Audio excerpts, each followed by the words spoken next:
میں ایک بہترین بات آپ کو بتاؤں، حضرت شبلی رحمۃ اللہ تعالیٰ علیہ ایک مجذوب بزرگ رہے، ان کے متعلق بڑی عجیب و غریب بات ملتی ہے کہ زندگی بھر اپنے آپ کو قید میں رکھے ایک جھوپڑی میں، نہ لوگوں سے ملاقات کرتے، نہ زیادہ اپنی، ہاں ایک بات یہ بھی یاد رکھیں کہ زیادہ تعریف اپنی آپ کی پسند کرنا یہ بھی نفس کی خواہشات میں سے، نفس موٹا ہو جاتا ہے لوگ جب زیادہ تعریف کرنے لگ جاتے ہیں، آدمی کے اندر غرور اور تکبر بھی آتا ہے۔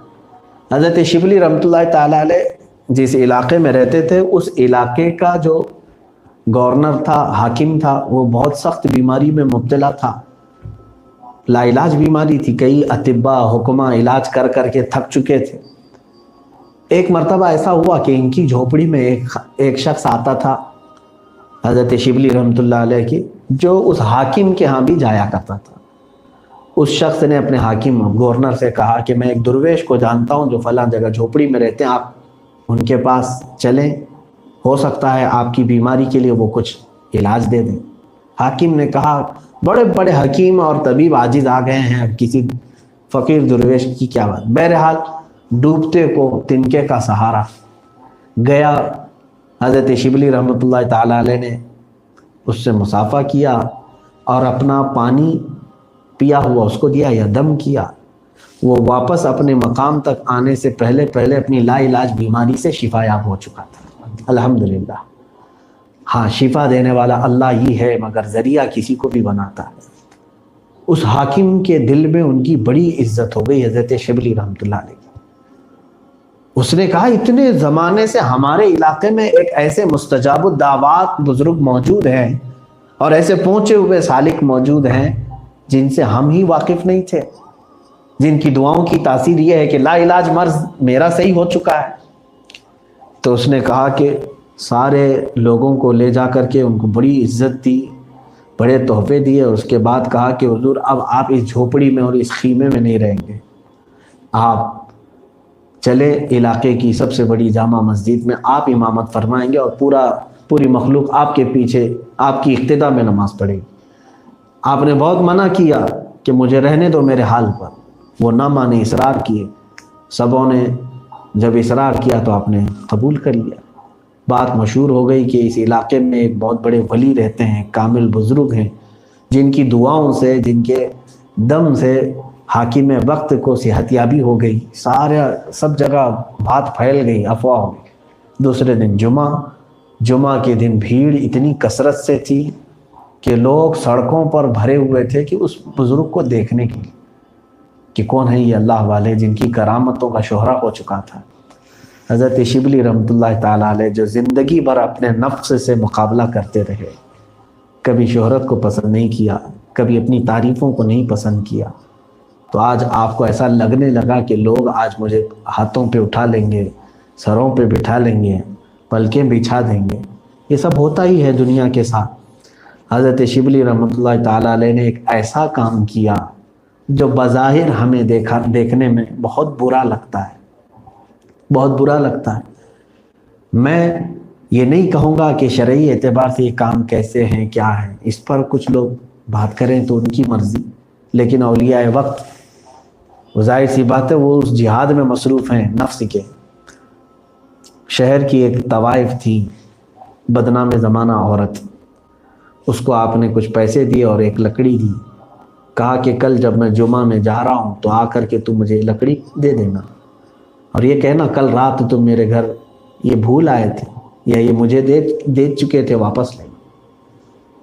اس خاتون نے کہا ٹھیک ہے۔ حضرت شبلی رحمۃ اللہ علیہ جامع مسجد تک پہنچ رہے تھے، بھیڑ اتنی تھی کہ لوگ جوق در جوق آپ سے مصافحے کے لیے ٹوٹ رہے تھے۔ وہ عورت تیز آواز سے پکارتی ہے، کہا کہ فلاں سنو، کل رات تم یہ لکڑی میرے ہاں چھوڑ آئے تھے، یہ لے لو، واپس تمہاری ہے۔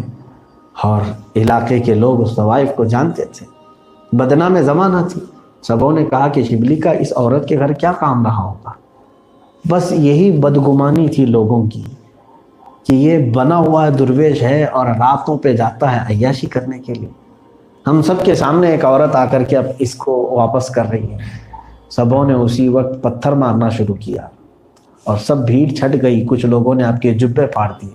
کپڑے پھاڑے، مسجد تک جانے نہیں دیا گیا آپ کو، اور آپ واپس آ گئے اور اپنے خیمے میں آ کر کے خوب ہنسنے لگے اور کہا اے نفس آج میں نے تجھے زیر کر دیا، تو تعریفوں کے بہت اعلیٰ سطح پر پہنچ چکا تھا، لوگ تجھے بہت چاہ رہے تھے اور تو خوش ہو رہا تھا، لیکن آج ایسی نوبت آ گئی کہ لوگوں نے تیرے کپڑے پھاڑ دیے، تجھے بے عزت کر دیا۔ تو نفس کے ساتھ جہاد ان لوگوں کا ایسا ہوتا تھا کہ ہم زندگی میں جو بھی بری چیزیں ہوتی ہیں اس کا سارا الزام شیطان کے اوپر رکھتے ہیں۔ فجر میں نہیں اٹھا، شیطان سلا دیا، فلاں گناہ کر لیا، شیطان نے کروا دیا۔ شیطان تو کرواتا ہی ہے، اس کی وہ فطرت ہے، شیطان برائیوں کی طرف ہی لے جاتا ہے۔ لیکن میرے عزیزو ایک بہت ہی بڑا سوال یہ ہوتا ہے کہ پوری دنیا کو برائیوں کی طرف شیطان لے جاتا ہے، تو شیطان جب ابھی اچھا ہی تھا، یعنی جب ملائکہ کے ساتھ رہتا اور اللہ کی عبادت کرتا تھا، آدم علیہ السلام کو پیدا کرنے کے بعد رب تبارک و تعالیٰ نے سب کو، فرشتوں کو حکم فرمایا کہ سجدہ کرو تعظیم کا آدم کو۔ وَإِذْ قَالَ رَبُّكَ لِلْمَلَائِكَةِ إِنِّي جَاعِلٌ فِي الْأَرْضِ خَلِيفَةً، جب یاد کرو اللہ تعالیٰ نے فرشتوں سے فرمایا کہ میں زمین میں اپنا ایک نائب بنانے جا رہا ہوں، اور دوسری جگہ پر اللہ تعالیٰ نے فرمایا فَاسْجُدُوا لِآدَمَ، آدم کو سجدہ کرو، سب نے سجدہ کیا سوائے ابلیس کے، شیطان کے۔ اب سوال یہاں پر یہ آتا ہے کہ ہر ایک کو جب شیطان ہی بہکاتا ہے، شیطان ہی گمراہ کرتا ہے، تو اس ابلیس کو کس نے گمراہ کیا تھا اس وقت، جبکہ شیطان ابھی تصور ہی نہیں تھا اس وقت۔ شیطان تو سجدہ نہ کرنے کی وجہ سے شیطان ہوا ہے نا، اس کا نام تو عزازیل ہے، وہ عزازیل تھا، عبادت گزار تھا، اس کے سجدے بے شمار تھے۔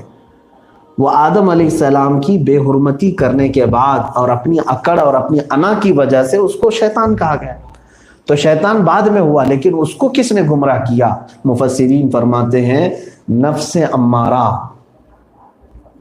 جس نے شیطان کو بھی گمراہ کیا، جو نفس ہمارے ساتھ آج ہے۔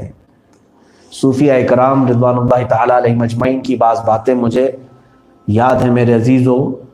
وہ دنیا سے دوری کے لیے اور ہر طرح کی گہما گہمی سے اپنے آپ کو روکنے کے لیے جب کسی غار میں چلے جاتے، کسی غیر آباد علاقے میں چلے جاتے، ایسی جگہ جاتے تھے جہاں کوئی پہنچتا بھی نہیں تھا۔ دیکھیں آج بھی بہت سارے اولیاء کاملین ایسی جگہوں پر آرام فرمائے، کوئی پہاڑ کے اوپر، کوئی سمندروں کے بیچ میں، ایسی جگہ وہ کیوں جاتے تھے؟ تاکہ لوگ وہاں پر زیادہ نہ آ سکیں، ہم دنیا سے دور ہو کر اپنے مولا سے اپنے تعلقات کو زیادہ کریں۔ یہ اور بات ہے کہ ان کے وصال کے بعد اللہ نے ان کی محبت پوری دنیا کے دلوں میں ڈال دی، لوگ جوق در جوق آج ان کے پاس جاتے ہیں۔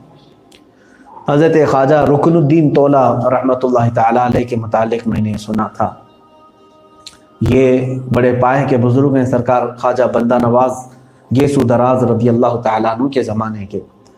یہ عبادت میں مصروف رہے اور ایک غار میں جا کر اکڑوں ہو کر بیٹھ گئے۔ اکڑوں کہتے ہیں دونوں گھٹنے اٹھا کر پنجوں کے بل بیٹھ جانا، یعنی پنڈلی اور ران دونوں ملی ہوئی، اس طرح سے اکڑوں بیٹھ جانا، اور اس طرح بیٹھے رہے، ذکر الہی میں مصروف رہے۔ یہ روایت بیان کرنے والوں نے فرمایا ہے کہ تقریباً اس کیفیت پر آپ کے 11 سال گزر گئے تھے، 11 سال گزرے تھے۔ اب وہ صوفیہ اکرام کی زندگی ہے، آپ اس میں عقل کے گھوڑے نہ دوڑائیں کہ وہ کیا کھاتے تھے، کب حاجتوں پہ جاتے تھے۔ جس کی غذا ہی ذکر الہی ہو جائے اس کے لیے کوئی حاجتوں کی ضرورت نہیں رہ جاتی۔ پھر جس نے اپنے روح کی غذا اللہ کے ذکر کو بنا لیا، پھر جسم کو اس کی ضرورت نہیں پڑتی۔ بہرحال 11 سال کے بعد حضرت خواجہ بندہ نواز رضی اللہ تعالیٰ عنہ کے لیے آپ اپنے غار میں کھڑے ہوئے تھے، تب آپ کی پنڈلیوں کا اور رانوں کا گوشت مل چکا تھا، چمڑیاں مل گئی تھی۔ جب آپ کھڑے ہوئے تو دونوں چرچراتے ہوئے پھٹ گئے تھے اور خون جاری ہو گیا۔ تو یہ اتنا لمبا عرصہ وہ مجاہدہ کرتے تھے، کیوں؟ اس کو کہتے ہیں زہد۔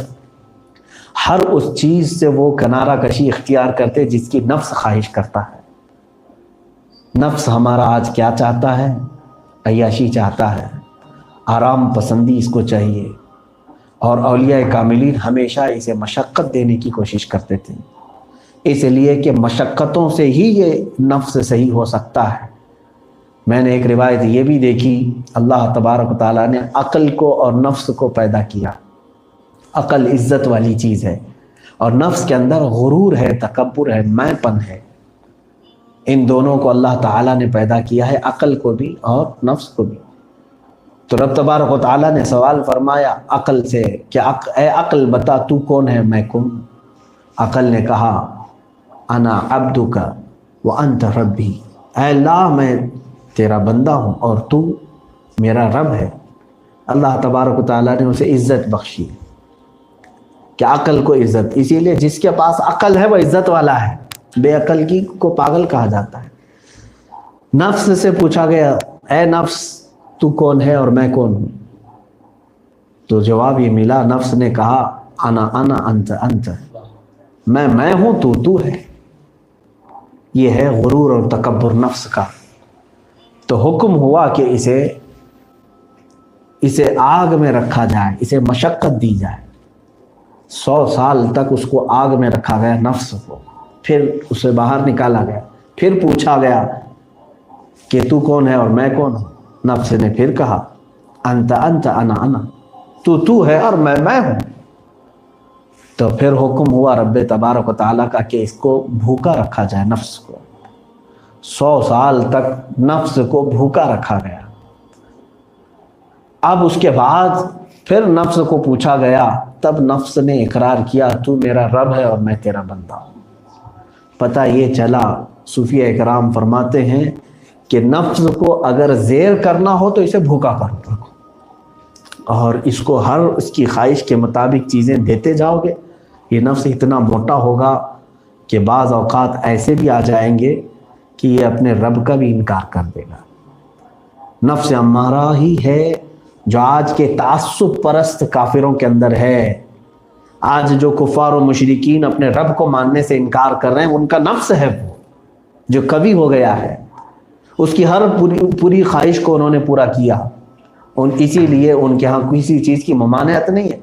مذہبی اعتبار سے ہندوازم میں، کرسچنوں میں اور دیگر مذاہب میں نہ شراب کی روک ہے، ہاں اس کو وہ اخلاقی برائی سمجھتے ہیں کچھ لوگ، زنا کے لیے غیر قانونی تو ہے، لیکن ان کے ہاں اگر کوئی کر لے تو اس کو بہت بڑا پاپ نہیں سمجھا جاتا، جس طرح سے ہمارے آخرت کا تصور ہے، عذاب کا تصور ہے، جہنم کا تصور ہے۔ یہ اسلام ہے جس میں ان تمام چیزوں سے سختی سے روکا گیا کہ تم اسلام سے بھی نکل سکتے ہو اور ہمیشہ کے لیے عذاب میں گرفتار ہو سکتے ہو اگر تم سے کفر ہو گیا۔ ہمیں ان تمام چیزوں سے ڈرایا گیا ہے۔ عزیزان گرامی، دوسرے مذاہب میں ان کے ہاں نفس سے جہاد کرنے کے موقع ملتے ہی نہیں، ان کے ہاں کھلی چھوٹ ہے، آزادی ہے، جس چیز کو وہ کرنا چاہیں، جیسے وہ کھانا چاہیں وہ کھاتے ہیں۔ لیکن اسلام نے ہمیں راستے بتائے، ہم ہر وہ چیز نہیں کر سکتے جو ہمارا نفس چاہ رہا ہے، ہر وہ چیز نہیں کر سکتے۔ آج یہاں چل کر کے کچھ چیزوں کی مجھے اصلاح کرنے کی ضرورت ہے۔ اگر تم نے اس نفس کو کھلی چھوٹ دے دی تو وہی حالات ہوں گے جو آج پاکستان کی سڑکوں پر عورتیں آئیں جنہوں نے کہا ہمارا جسم ہماری مرضی۔ یہ نفس ہی کو کھلی چھوٹ دینے کا تو حال ہے۔ جس وقت تم نفس کو کھلی چھوٹ دو گے تو مرد بھی چند دنوں کے بعد سڑکوں کے باہر آ کر کے کہیں گے ہماری ماں ہو، ہماری بہن ہو، سب بیوی کے برابر ہے، معاذ اللہ رب العالمین۔ نفس کو جب کھلی چھوٹ دو گے، اس کی کوئی پابندی نہیں، تو یہ پھر جنگلی جانوروں کی طرح تم جینا چاہتے ہو۔ ہاں اسلام میں ہو، مسلمان ہو، تو تمہیں نفس کے خلاف رہنا ہوگا۔